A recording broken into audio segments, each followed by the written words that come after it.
간절히 축원해 드립니다. 오늘은 야고보서 4장 1절에서 10절 말씀을 근거로 기도가 응답되지 않는 두 가지 이유라는 제목으로 말씀의 은혜를 나누고자 합니다. 우리가 한 주간도 성경 붙들고 살아가는 은혜가 있길 바랍니다. 하나님 말씀을 읽고 듣고 지켜 행하는 자에게 복이 있다라고 성경은 말씀하고 있는 것입니다. 복은 다른 데 있는 것이 아닙니다. 오직 하나님의 말씀 가운데 그 복이 있는 것입니다. 그 말씀을 따라 살아갈 때 하나님께서 주시는 놀라운 은혜와 복을 다 누리는 저 여러분들 되는 은혜가 있길 바랍니다. 또한 말씀과 함께 절대 빠질 수 없는 것이 있죠. 실이 가면 바늘이 가듯이 반드시 따라야 할 것이 바로 기도인 것입니다. 우리가 말씀과 기도로 성경은 거룩해진다라고 말씀하고 있는 것입니다. 우리가 말씀 붙들고 또 기도함을 통하여서 정말 하나님께서 인도하시는 그 삶을 살아가는 은혜가 있기를 바랍니다. 기도는요, 하나님께서 주시는 참 놀라운 디자인인 것입니다. 기도의 위대함이 어디 있습니까? 우리 피조물인 우리가 하나님께 기도하면 창조해 주신 하나님께서 그 기도를 들어주신다는 겁니다. 참 기도에 대해서 생각할 때마다 참 놀라운 하나님의 디자인인 것입니다. 기도하면 하나님께서 반드시 응답해 주시겠다라고 약속하고 있는 것입니다. 예레미야 33장 3절 보니까 너는 내게 부르짖으라 내가 내게 응답하겠고 내가 알지 못하는 크고 은밀한 일을 내게 보이리라. 아멘. 하나님께서는 우리가 기도하면 그것을 들어주시고 응답해 주시겠다. 또 크고 은밀한 일, 하나님의 일들, 하나님의 계획들을 우리에게 보여주시겠다라고 약속하고 있는 것입니다. 기도에는 반드시 응답이 있습니다. 하나님께서 들으시고 역사하시고 또 들으시고 보여주시는 그 응답이 바로 기도 가운데 있는 것입니다. 근데 오늘 본 말씀 보니까 기도가 응답되지 않는 이유가 있다는 것입니다. 기도를 해도 응답되지 않는 이유가 있다는 거예요. 그 두 가지 이유를 제외하면 하나님께서 반드시 기도에 응답해 주시겠다는 겁니다. 그래서 이 두 가지 이유를 우리가 제거하고 기도할 때 참 기도에 놀라운 은혜를, 기쁨을 누리게 될 줄을 믿습니다. 가장 첫 번째는 구하지 않아서 응답되지 않는 것이다 이렇게 얘기하고, 또 두 번째는 정욕으로 구하기 때문에 응답되지 않는 것이다 라는 겁니다. 이 두 가지를 해결하면 됩니다. 어떻게 하면 됩니까? 구하면 되는 거예요. 또 두 번째는 뭐죠? 내 정욕을 제거하면 됩니다. 그럴 때 모든 기도에 하나님께서 응답하여 주실 줄 믿습니다. 우리가 이것들을 좀 살펴보기 원합니다. 가장 첫 번째는 구하지 않기 때문에 응답이 되지 않는다라고 말씀하고 있는 것입니다. 야고보서 4장 2절 말씀을 우리 같이 한번 읽어볼까요? 본문 말씀 시작. 너희는 욕심을 내어도 얻지 못하여 살인하며 시기하며 능히 취하지 못함으로 다투고 싸우는도다. 너희가 얻지 못함은 구하지 아니하기 때문이요. 아멘. 사람들은 욕심을 내고 또 무엇을 얻기 위해서 살인하기도 하고 시기하고 그것을 얻기 위해서 노력을 해도 결국에는 얻어지는 것이 아니라는 거예요. 얻는 방법은 단 한 가지라는 것입니다. 기도하고 구할 때 그것이 얻어지는 것입니다. 근데 우리가 종종 이렇게 생각할 수 있지 않습니까? 나는 구했는데요, 기도했는데요, 근데 안 주시던데요. 이런 생각을 가질 수가 있습니다. 이런 반문을 가질 수가 있습니다. 근데 하나님의 입장에선 아니야, 너 안 구했어 라고 하신다는 겁니다. 나는 분명히 구했는데 그러면 왜 하나님은 구하지 않았다라고 할까요? 하나님의 기준과 사람의 기준은 다른 것입니다. 하나님께서 구해라고 하는 기준은 믿음의 구함이에요. 믿음 가지고 구하면 그 기도에 응답하겠다라고 말씀하고 있는 것입니다. 야고보서 1장 6절에서 7절 말씀을 같이 한번 읽어보겠습니다. 시작. 오직 믿음으로 구하고 조금도 의심하지 말라. 의심하는 자는 마치 바람에 밀려 요동하는 바닷물결 같으니 이런 사람은 무엇이든지 주께 얻기를 생각하지 말라. 아멘. 하나님께서 구하라라는 기준은 믿음으로 구하고 조금도 의심하지 않는 것입니다. 근데 우리가 구한다라고 할 때 한번 구해볼까? 한번 줘보세요. 뭐 되든지 안 되든지 그건 모르겠지만 한번 줘보세요. 그리고 우리가 막 구하면서도 될까 안 될까? 이건 잘 모르겠어. 일단 주세요. 이걸 구한 것이 아니라는 거예요. 구한다라는 의미가 뭐예요? 믿음. 하나님께서 반드시 이루신다. 그 믿음으로 우리가 구하고 조금도 의심하지 않는 것, 이게 구함에 대한 정의라는 겁니다. 하나님의 기준이라는 겁니다. 하나님의 기준만큼 구할 때 그 기도의 응답의 역사가 있게 될 줄을 믿습니다. 성경에 보면은 두 가지 말씀을 하고 있어요. 오늘 본문 말씀에 보니까 분명히 구하라 이렇게 얘기하고 있죠. 구하라 주신다라고 이렇게 얘기하고 있지 않습니까? 또 어떤 말씀에 보니까 구하지 말라. 하나님께서 다 아신다. 이렇게 얘기하고 있습니다. 헷갈립니다. 구해야 될까 말아야 될까? 구하는 게 옳습니까? 아니면은 구하지 않는 게 옳은 것입니까? 헷갈리지요. 네, 한번 성경을 보겠습니다. 마태복음 6장 31절 32절 말씀인데요. 우리 같이 한번 읽어볼까요? 시작. 그러므로 염려하여 이르기를 무엇을 먹을까, 무엇을 마실까, 무엇을 입을까 하지 말라. 이는 다 이방인들이 구하는 것이라. 너희 하늘아버지께서 이 모든 것이 너희에게 있어야 할 줄을 아시느니라. 아멘.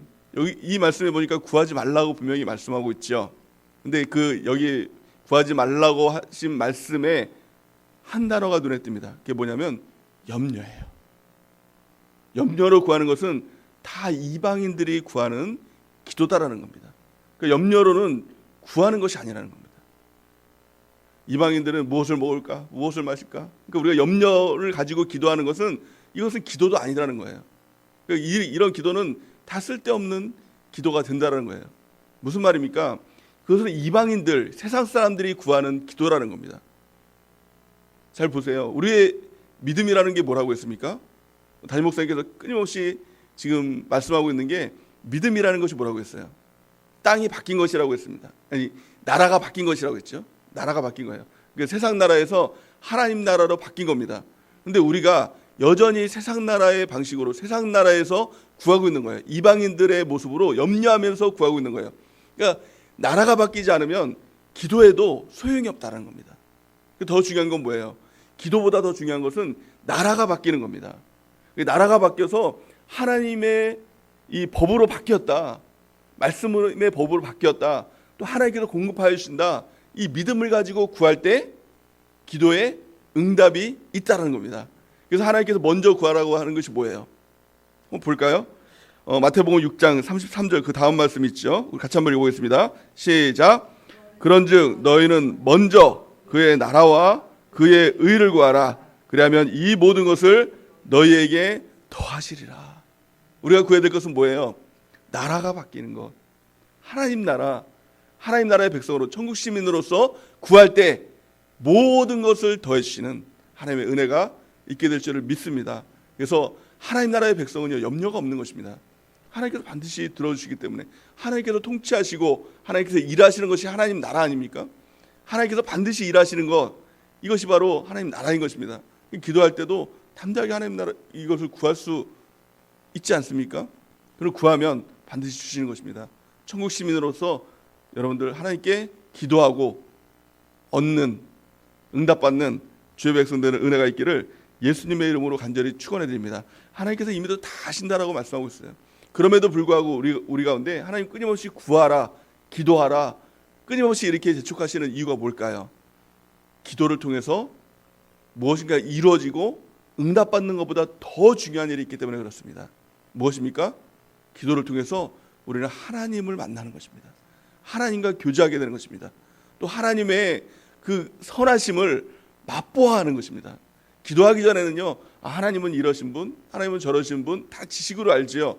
하나님이 도와주시고, 하나님께서 뭐 인도해 주시고, 하나님께서 지켜주시고 다 알아요. 머리로만 알아요. 근데 기도할 때 그 우리가 깨달아지고 가슴으로 알고 그 하나님을 경험하고 하나님의 선하심을 맛보아 알게 되는 은혜가 있게 될 줄을 믿습니다. 시편 34편 8절 우리 같이 한번 읽어볼까요? 시작. 너희는 여호와의 선하심을 맛보아 알지어다. 그에게 피하는 자는 복이 있도다. 아멘. 우리가 기도함을 통하여서 그 선하심, 하나님의 선하심을 맛보아하는 은혜가 있길 바랍니다. 그 하나님을 경험하면 정말 의심할 수가 없는 것입니다. 그 하나님을 경험하면 염려할래 할 수가 없는 것입니다. 그 하나님 우리 아버지가 되어주시거든요. 우리의 인도자가 되어주시거든요. 나를 너무너무 사랑하시거든요. 그러니까 우리가 더 이상 염려하고 걱정할 수 없다는 것입니다. 그것은 기도를 통해서 하나님을 알아감을 통해서 하나님을 경험함을 통해서 우리가 누려지는 하나님의 복인 줄 믿습니다. 자, 두 번째, 기도가 응답되지 않는 이유에 대해서 말씀하고 있는데요. 야고보서 4장 3절 우리 같이 한번 읽어볼까요? 본문 말씀 시작. 구하여도 받지 못함은 정욕으로 쓰려고 잘못 구하기 때문이요. 아멘. 열심히 구하고 하나님 주실 것을 반드시 믿습니다 라고 기도해도 응답되지 않는 이유가 있다. 그 이유는 정욕 때문이다라는 거예요. 그래서 우리 안에 그 정욕들을 뽑아내야 된다는 것입니다. 오늘 이 야고보서 말씀은 그 정욕을 뽑아내는 것에 대해서 우리 가운데 말씀하고 있는 것입니다. 정욕이 나타나면, 정욕이 있으면 나타나는 가장 큰 특징이 있는데 그것이 싸움, 시기, 이 다툼이 끊이지 않는다라고 성경은 말씀하고 있는 것입니다. 야고보서 4장 1절 우리 같이 한번 읽어볼까요? 시작. 너희 중에 싸움이 야고보서 4장 1절 시작. 너희 중에 싸움이 어디로부터, 다툼이 어디로부터 나느냐? 너희 지체 중에 싸우는 정욕으로부터 나는 것이 아니냐. 아멘. 우리 교회 안에서 다툼이 일어나고 분란이 일어나고 시기가 일어나고 이 모든 이유를 보니까 이게 바로 정욕 때문에 그렇다는 것입니다. 제가 어렸을 때는 참 교회들이 싸우는 교회들이 많았어요. 물론 지금도 많겠죠. 우리 교회는 그런 것들이 없지 않습니까? 뭐 제가 모르는 사이 있는지는 모르겠지만 제가 볼 때는 다툼 싸움 이런 것들이 없어요. 근데 예전에는 그런 이야기가 있었습니다. 교회니까 싸우지, 교회니까 싸움이 다투지. 그러니까 교회는, 교회의 아이콘이 뭐였냐? 싸움, 다툼이 일어나는 곳이에요. 당연히 일어나는 곳이었다는 겁니다. 근데 교회니까 싸우지, 이게 아니라 교회 안에 정욕이 있으니까 싸우지, 이게 맞는 말이라는 겁니다.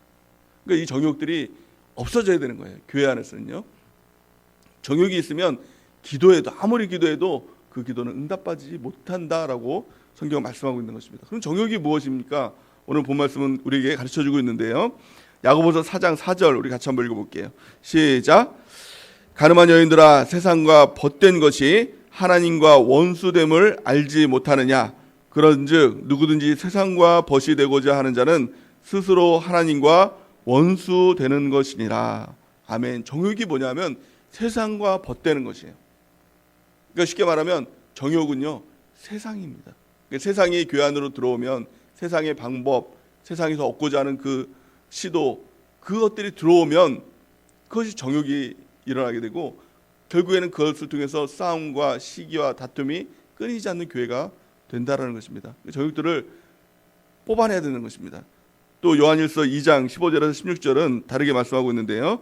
우리 같이 한번 읽어보겠습니다. 시작.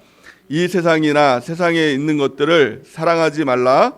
누구든지 세상을 사랑하면 아버지의 사랑이 그 안에 있지 아니하니 이는 세상에 있는 모든 것이 육신의 정욕과 안목의 정욕과 이생의 자랑이니 다 아버지께로부터 온 것이 아니요 세상으로부터 온 것이라.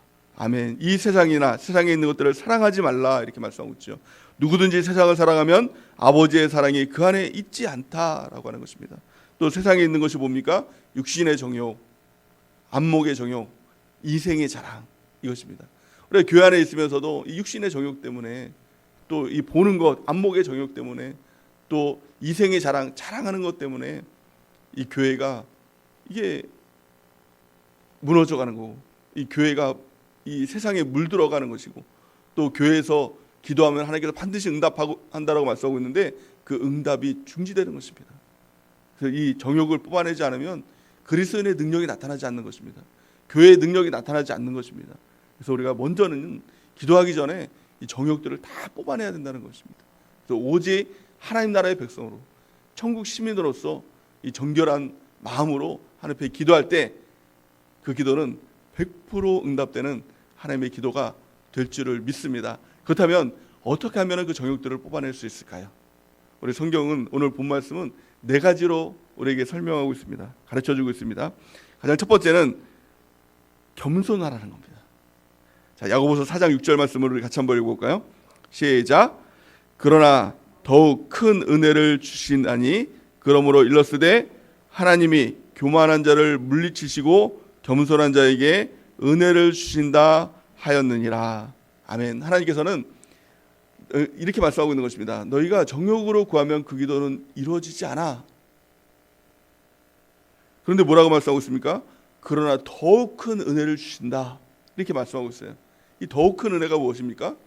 하나님께서는 우리가 기도하면 정욕을 제거해 주신다는 거예요. 그리고 응답해 주신다는 거예요. 얼마나 큰 은혜입니까? 우리가 기도하면은, 잘못된 기도면 정욕을 제거해 주세요. 그게 뭐예요? 기도 응답을 지연하시는 거죠. 그래서 기도할 때 기도 응답이 지연되는 그 과정들이 뭐냐? 하나님께서 내 정욕들을 다 뽑아내는 과정이라는 거예요. 정욕을 뽑아내기 위해서 하나님께서는 때로는 우리가 자꾸 욕심내는 그 돈, 그것들을 자꾸 이로부터 끊어 주시는 거예요. 우리는 그게 고난이라고 생각하지만 하나님 입장에서 보면 고난이 아니에요. 그것부터 끊어내는 거예요. 자꾸 돈을 사랑하니까 돈을 사랑하지 않도록 그걸 자꾸 밀어내는 거예요. 그 과정을 통해서 그 정욕이 끊어져야 돈이 따라오게 되는 것입니다. 쉽게 말하면 내가 돈을 사랑하지 않아야 돈이 붙는 거예요. 사랑하면 멀어지는 거예요. 정욕을 끊어주시기 위해서 내가 또한 사람을 너무 의지하고 사람을 사랑한다면 하나님께서 그걸 자꾸 끊어주세요. 이게 은혜라는 겁니다. 큰 은혜라는 거예요. 근데 사람이 교만하면 어때요? 아이고 내가 하는 거지 뭐 하나님께서 하셔? 그러면 결국에는 무너지는 거예요. 하나님께서 끊어주시는 그 과정 가운데 우리가 생각하는 이 고난이라는 과정 가운데 우리가 해야 될 단 한 가지가 무엇입니까? 겸손이에요. 겸손이에요. 다시 한번 읽어볼까요? 그러나 더욱 큰 은혜를 주시나니 그러므로 이랬을 때 하나님이 교만한 자를 물리치시고, 교만하면 이게 무너진다는 것이죠. 겸손한 자에게 은혜를 주신다 하였느니라. 우리가 고난이 다가올 때 하나님 앞에 바짝 엎드리고 겸손한 것, 그 말씀을 그대로 따라가는 것, 그럴 때 더욱 큰 은혜 가운데 거하게 될 줄을 믿습니다. 그래서 정욕이 제거되는 건 하나님께서 내 정욕을 제거하실 때, 고난이 몰려올 때 우리가 하나님 앞에 더 겸손하게 주님을 따라가는 은혜가 있길 바랍니다. 자, 두 번째는 무엇일까요? 두 번째, 이 정욕 가운데는 마귀의 도전이 있다는 거예요. 그 숨어있는 마귀의 역사가 있다는 거예요. 그래서 성경은 이렇게 말씀하고 있죠. 야고보서 4장 7절, 오늘 본 말씀을 같이 한번 읽어보겠습니다. 시작. 그런즉 너희는 하나님께 복종할지어다. 마귀를 대적하라. 그리하면 너희를 피하리라. 아멘. 정욕 가운데 도전하는 마귀를 대적하라는 것입니다. 마귀를 쫓아내라는 것입니다. 그러기 전에 먼저는 하나님께 복종하는 것입니다. 하나님 말씀에 전적으로 다 하나님 따라가겠습니다. 그리고 마귀를 대적할 때 마귀가 떠나가는 역사가 나타나게 될 줄을 믿습니다. 자, 세 번째는 하나님을 가까이 하라고 말씀하고 있는 것입니다. 야고보서 4장 8절 같이 한번 읽어보겠습니다. 시작. 하나님을 가까이 하라. 그리하면 너희를 가까이 하시리라. 죄인들아 손을 깨끗이 하라. 두 마음을 품은 자들아 마음을 성결하게 하라. 아멘. 우리가 마귀를 대적하고 난 다음에 하나님께 더 가까이 나가는 것, 예배로, 또 기도로, 또 찬송으로, 봉사로, 전도로 하나님께 더 가까이 나갈 때 하나님께서 그 은혜 가운데 우리를 붙들어 주시게 될 줄 믿습니다. 또 마지막 네 번째는 무엇입니까? 그것은 하나님 앞에 회개하는 것입니다. 야고보서 4장 9절 같이 한번 읽어보겠습니다. 시작. 슬퍼하며 애통하며 울지어다. 너희 웃음을 애통으로, 너희 즐거움을 근심으로 바꿀지어다. 아멘. 세상이 교회 안에 들어오고 세상이 내 마음에 들어오면 사람들이 어떻습니까? 울지 않고 어떻게 하죠? 희낙낙해요. 사람들이 교회 안에서도 셀 안에서도 항상 이렇게 막 낄낄대면서 웃는 거, 웃으면서 얘기하는 거 보면 세상 얘기하면서 TV 얘기하고 정치 얘기하고 그런 얘기하면서 막 이렇게 한다는 거예요. 근데 그때가 웃을 때가 아니라 울며 통곡하고 슬퍼할 때라는 것입니다. 우리가 이게 영적으로 우리가 이것들을 직감해야 돼요. 우리가 세상이 들어왔을 땐 성경은 말씀하고 있는 거예요.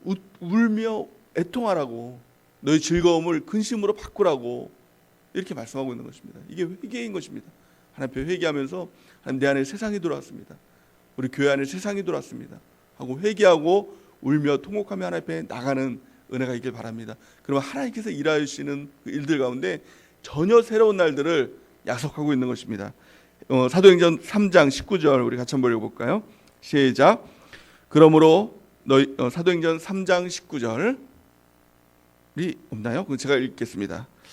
그러므로 너희가 회개하고 돌이켜 너희 죄 없이 함을 받으라. 이같이 하면 새롭게 되는 날이 주 앞으로부터 이를 것이요. 아멘. 우리가 회개하고 돌이켜 주 앞으로 나갈 때 하나님께서 새롭게 되는, 우리 정욕이 없는 오직 하나님의 새로운 날을 우리 가운데 허락해 주실 줄 믿습니다. 그리고 우리가 회개하며 주 앞에 나가는 은혜가 있길 바랍니다. 결론적으로 하나님께서 뭐라고 말씀하고 있습니까? 야고보서 4장 10절 우리 같이 한번 읽어볼게요. 시작. 주 앞에서 낮추라. 그리하면 주께서 너희를 높이시리라. 아멘. 무엇보다도 중요한 것은 우리가 하나님 앞에서 낮아지는 것입니다. 하나님의 말씀 앞에서 내가 높아지고 고집부리고 또 여전히 정욕을 세상을 주장한다면 이미도 가능성이 없는 것입니다. 우리 하나님 앞에 더 낮아지고 말씀 앞에 낮아지고 기도하면서 낮아지고 우리 주님 앞에서 더 겸손히 주님을 따라가는 은혜가 있기를 예수님의 이름으로 간절히 축원해 드립니다. 그래서 우리 주님 앞에 기도 응답 받는 두 가지 비결 무엇입니까? 첫 번째는 구하는 거예요. 무엇으로? 믿음으로 구하고 조금도 의심하지 말라는 것입니다. 믿음으로 구할 수 있는 방법은요, 나라가 바뀌면 됩니다. 하나님께서 하십니다. 하나님의 나라, 하나님께서 통치하시는 나라, 그 믿음만 있으면 무엇인지 구하면 응답받는 것입니다. 두 번째, 세상이 내 안에 들어왔다면 그것들을 끊어내야 됩니다. 무엇으로요? 겸손함으로, 또 마귀를 대적함으로, 또한 세 번째 하나님을 가까이 함으로, 또 네 번째는 하나님께 회개함으로 우리 정욕들을 다 끊어내고 기도함으로 응답받는 주의 백성들의 은혜가 있기를 예수님의 이름으로 간절히 축원해 드립니다.